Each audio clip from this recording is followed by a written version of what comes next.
Sa unang panahon, adunay usa ka pamilya nga nagpuyo sa may sidakang bahin sa bukid. Sila ang magtiayon nga Dencio ug Saling uban sa ilang anak nga si Ago.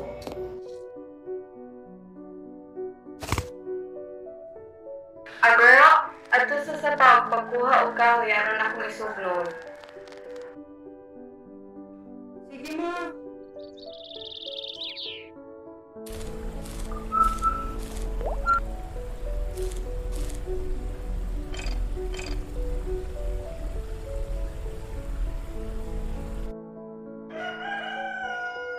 Nay! Nay! Yan ako! Nasa manasuklod nga ako gusto mo nimo. Nay! Nay! Grabe na lang suklod. Kailan ako gusto mo lang. Ago!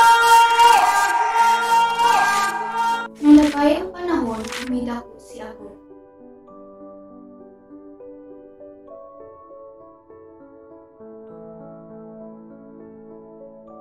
Usa ka adlaw, gisugo siya pag-usab sa iyang nanay nga mulungsod sa patag aron makalit og naslit og gas.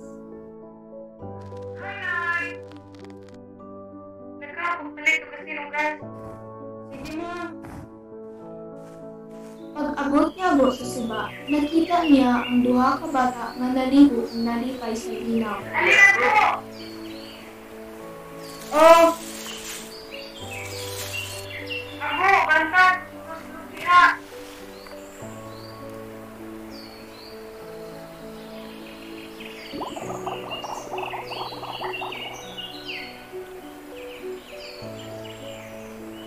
Ako!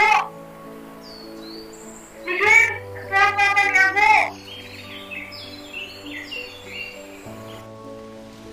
Ay,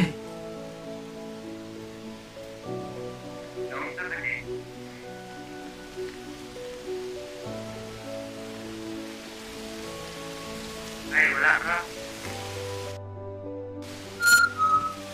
Tatay Dencio!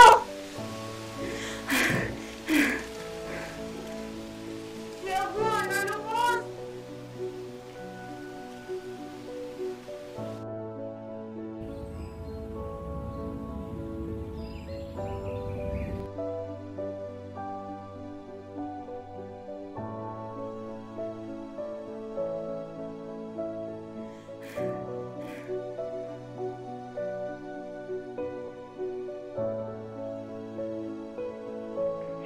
Ago!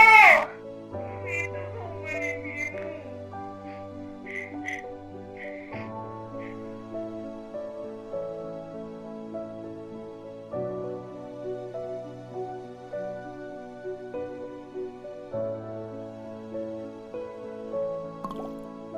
Ano?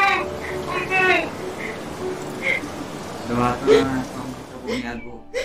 Nilabay ang pipila ka bulan, adunay usa ka tanom nga nitubok doon sa iyang lubganan. Paglabay sa mga katuigan, nikaylap ang maong kahoy ug ang dahon niini pirmi lang bago.